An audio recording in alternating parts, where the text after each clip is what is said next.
Je fais des trous dans le terrain. Avec une arme. Non mais imagine que les jeux commencent à mettre ce genre de technologie à l'intérieur. Et tu puisses détruire le terrain, détruire les baraques. Tout détruire quoi en gros.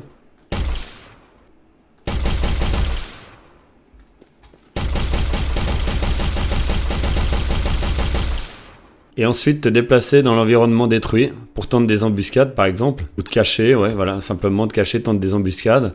Mais je trouve que c'est quand même hallucinant comme c'est réaliste ce truc. Donc là je tire littéralement dans le terrain. Et ça le creuse. Et alors on va pousser un petit peu le vis.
Mais c'est complètement malade. Ce truc est complètement malade.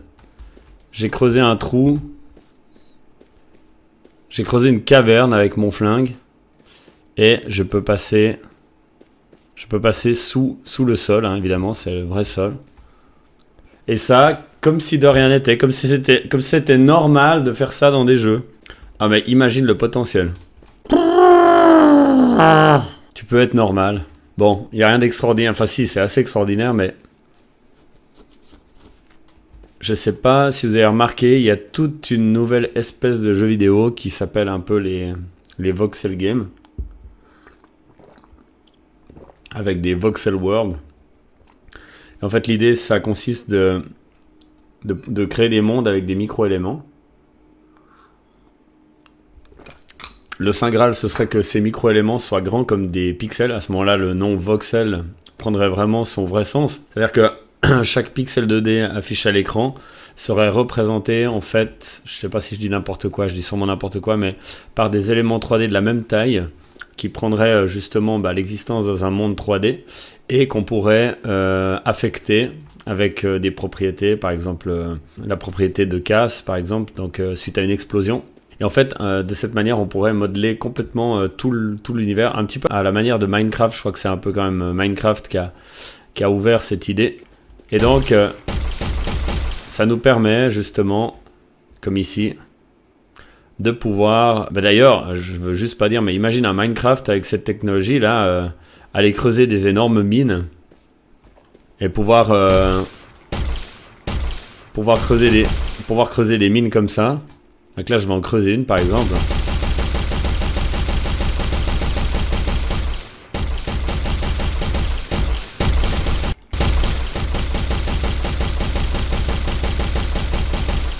Et voilà, donc là, j'ai creusé une énorme mine à la Minecraft style. Sauf que, on a une résolution qui est juste violente. Alors... il faut imaginer, enfin, moi je fais partie de ces gens qui pensent que cette technologie c'est vraiment l'avenir du jeu vidéo, c'est-à-dire de pouvoir complètement interagir avec l'environnement 3D, pouvoir tout détruire, pouvoir reconstruire par-dessus, etc. En plus, c'est la grande mode des open world, ces mondes infinis dans lesquels on peut aller fabriquer des choses, survivre, interagir avec d'autres joueurs autour de la planète. Donc l'idée c'est... d'offrir justement cette grande liberté de déplacement des open world avec en plus cette richesse de pouvoir complètement interagir avec l'environnement comme ici par exemple. Alors ça, c'est justement pour la référence, c'est un plugin payant pour le moteur de jeu Unreal Engine. C'est le Voxel plugin. Et il permet justement de créer pas uniquement des environnements comme ça, mais plein d'autres trucs. Et on va pouvoir justement fabriquer des espèces de jeux ou des démos jouables justement qui sont beaucoup plus interactifs que la plupart des jeux, où on peut effectivement fabriquer des Battle Royale. Un Battle Royale comme ça, vraiment, ce serait un de mes rêves de voir justement ce type de jeu avec la possibilité, la propriété d'interagir directement dans l'environnement pour créer des pièges, etc. avec les autres joueurs. Alors, il y a bientôt quelques démos qui vont sortir, hein, donc je sais pas si ce sera des jeux complets, mais ce sera en tout cas des démonstrations assez poussées qui permettront justement de se tirer dessus dans des mondes où on peut absolument tout détruire et où la taille des voxels, bah, évidemment, ce sera pas la même que celle dans Minecraft où les voxels font, je sais pas, quelques centimètres. Donc je parle des cubes de Minecraft. Tout l'univers, tout l'environnement de Minecraft est rebuildable, on peut le détruire, etc. Et donc c'est une des explications les plus simples de ce que j'appelle un voxel. Alors, ici on a d'autres outils dans cette démonstration.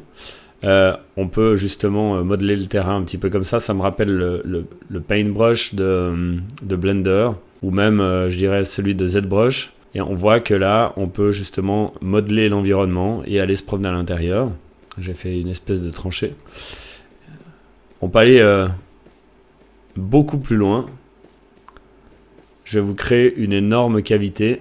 Donc on peut faire des trucs comme ça. Alors là, c'est assez spectaculaire. Donc là, ça m'a retiré tous les arbres. Voilà, j'ai créé un espèce de trou géant. Donc là, ça montre un peu la violence. Donc là, on a un super trou géant. Je vais essayer d'exagérer un peu le truc. Hein.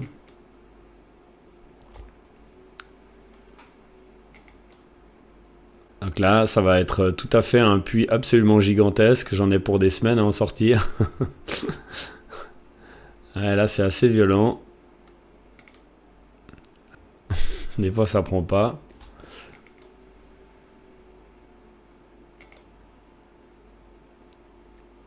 Donc là, je sais pas si tu imagines un peu la taille du cratère. Voilà. Je pense qu'il va être assez grand comme ça.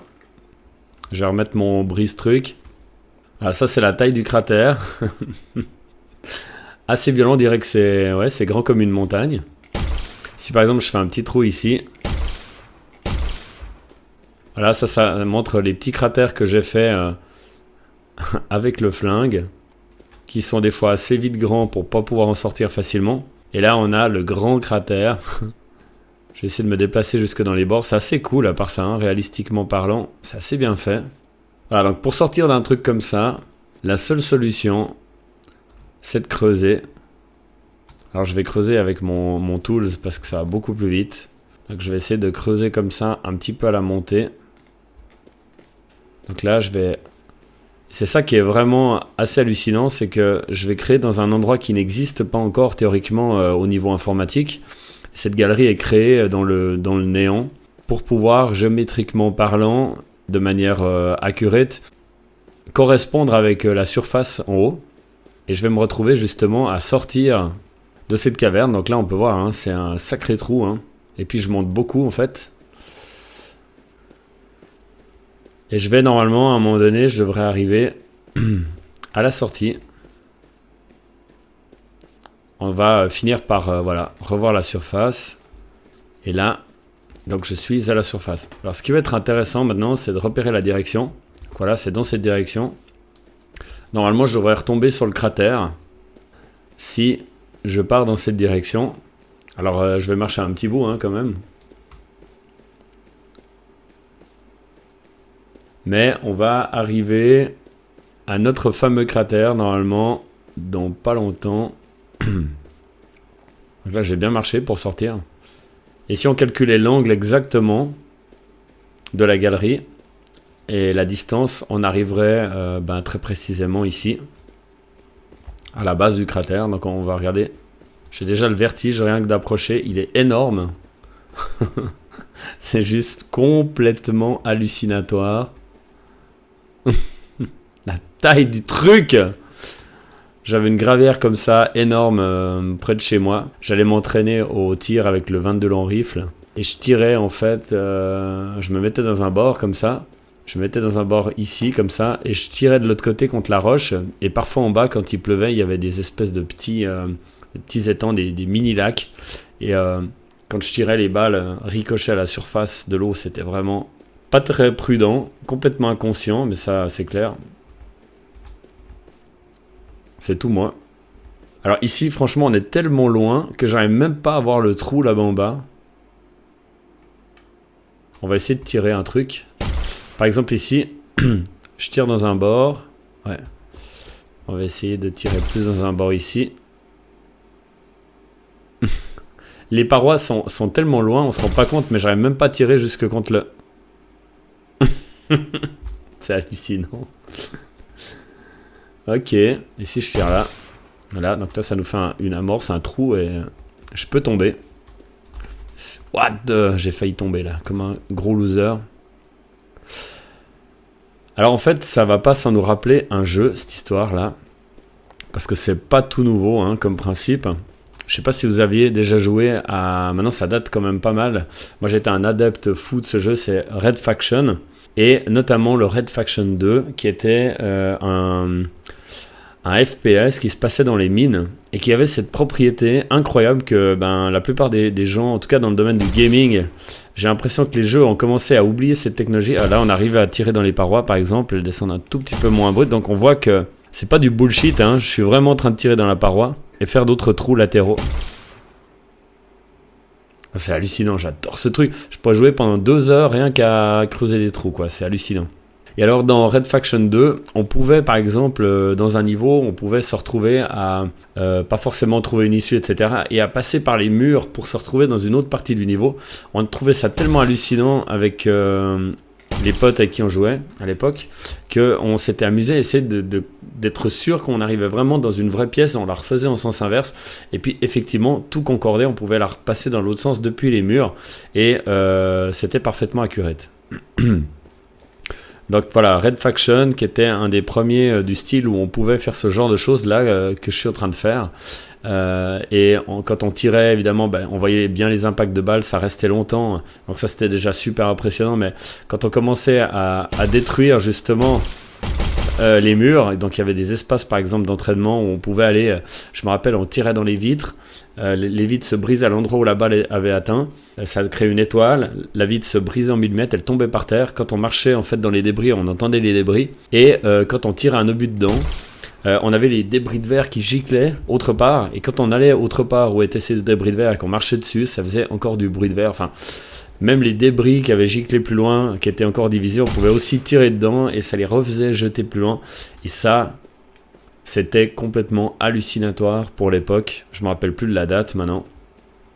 Là, on voit que on a des trous pour approcher du cratère. Donc là, on voit que ils ont mis une temporisation sur les petites boules jaunes, ce qui fait qu'elles n'arrivent jamais jusqu'en bas. Si je tire comme ça, elle va jamais arriver jusqu'en bas. C'est dommage, j'aurais trouvé assez cool de voir les cratères en bas. Donc voilà, pour dire que c'est pas tout nouveau, mais c'est juste hallucinant. Et j'aimerais tellement qu'on voie ça arriver dans des jeux, justement, de pouvoir tout péter. Et que, justement, la physique des particules, par exemple, s'il y a de l'eau qui coule, que ça influence l'eau qui coule, et elle commence à s'écouler différemment le long des bords. Par exemple, ici, si on a de l'eau qui coule, je pourrais revoir la géométrie, par exemple, de la rivière.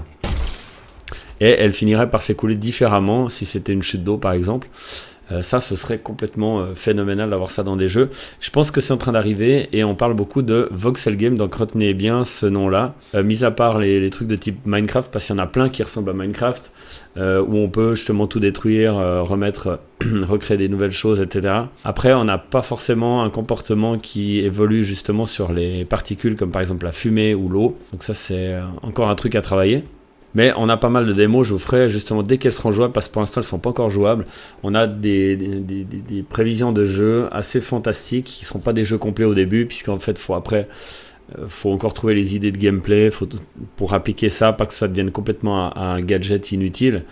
Il faut trouver toutes ces idées de gameplay pour justement intégrer ça de manière que ce soit pas juste de la poudre aux yeux, mais que ça serve vraiment le récit et la narration. L'histoire du jeu, donc justement. Dans Red Faction, c'était assez logique puisque finalement tout se passait dans les mines, donc on pouvait pas que creuser comme ça dans le terrain, mais on pouvait aussi tout casser les décors, c'était vraiment fabuleux. J'ai aussi un autre outil là, par exemple, qui permet de faire grandir, donc je sais pas si je vais arriver jusqu'en face, mais disons que là, par exemple, je vais pouvoir créer de la matière. Donc là, on peut créer, par exemple, une espèce de montagne si on veut. Voilà.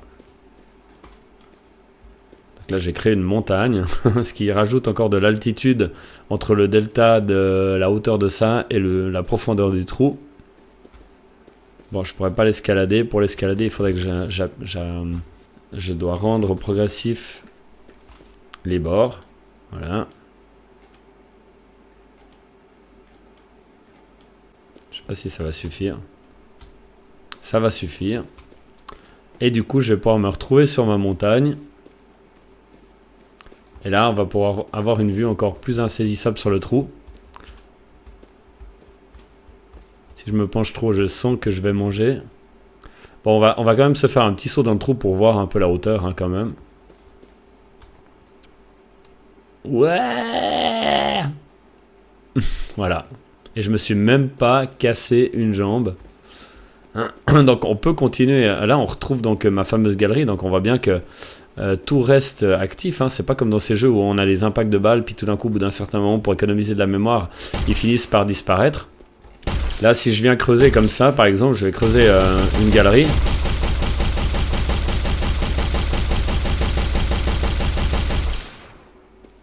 Donc là, ça a bel et bien creusé une magnifique galerie. C'est juste phénoménal, ce truc.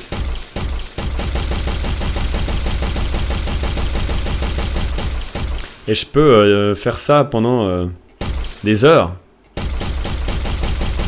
Et quand je vais finir par trouver un moyen de remonter d'ici,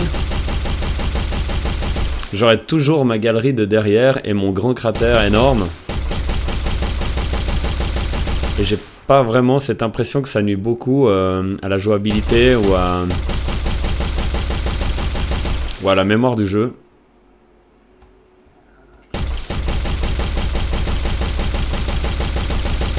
Vous me direz dans les commentaires, ça m'intéresse vraiment beaucoup si vous connaissez des démarches pareilles.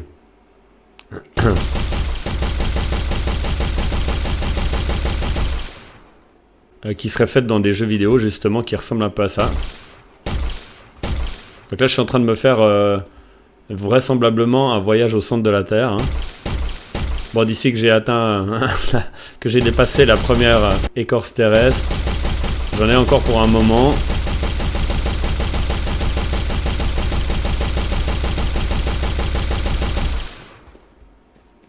On peut descendre pendant des années, je pense. Il n'y a pas de limitation, évidemment, puisque tout est créé à mesure. Voilà, donc là, je suis vraiment très bas. Impossible de remonter. Je pense qu'il faudrait que je fasse des galeries. Faudrait faire comme ça. Voilà.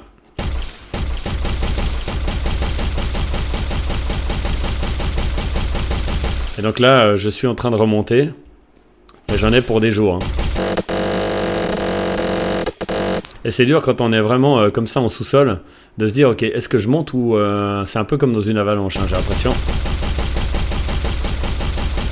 On n'est jamais vraiment sûr, 100% si on est en train de monter. C'est incroyable de faire l'expérience, j'ai vraiment envie de la faire.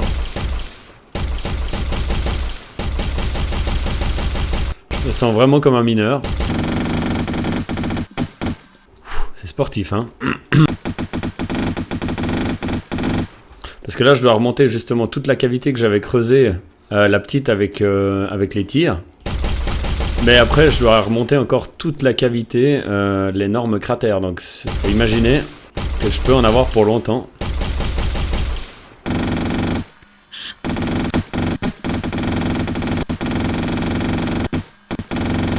Je vais changer d'outil, je pense quand même, on va travailler avec ça. Ah, ça fait des plus jolies galeries. Là, j'ai l'impression que ça monte pas mal.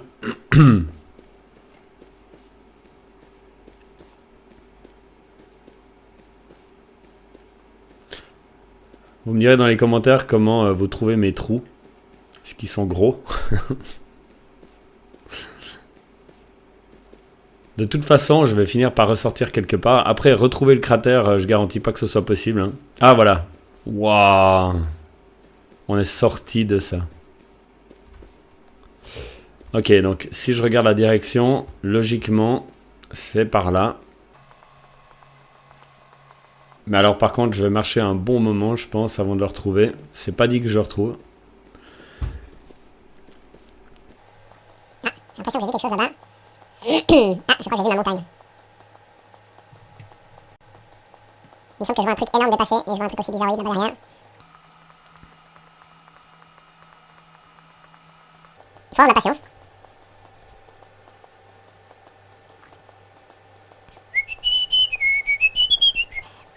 Et j'ai retrouvé mon cratère. Il est là. Donc je sais pas si vous avez vu un peu tout ce que j'ai marché pour revenir jusqu'au cratère. Donc là j'ai ma fameuse petite montagne.